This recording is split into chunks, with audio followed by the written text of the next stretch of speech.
Nëse kutin e votimit do ta kishit aty te buzë e kanalit, kur hidhin produktet tuaja që nuk ushiten, sepse vjen kontraband nga jashtë, do t'i votonit ju më këta, po apo jo? Nëse kutin e votimit do ta kishit me vete, kur shkoni aty në shkollë dhe fëmia nuk ka kushte, atë qas dhe e shini që dridhet nga i ftohti, do t'i votonit këta apo jo? Po pra, në 11 maj, kur të shkoni të votoni, duhet keni parasysh shkollat e prishura,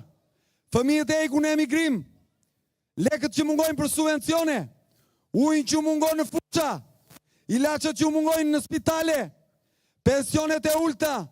ndihmën ekonomike që ju tau, pa mundësim për të jetuar në një vend dinjitos, të gjitha këto duhet u bëjnë, ta ndëshkoni këtë klasë politike dhe ta çani sistemin. Keni një gjë parasysh. Kjo nuk është një betejë lehtë, por kjo është një betejë që duhet fituar të gjithë bashkë. Sepse nëse kjo klasë politike nuk qahet as kësaj here, ju do të vazhdoni të vuani edhe më shumë, sepse përballë nuk do të ketë më zëra që i kundërshtojnë fare,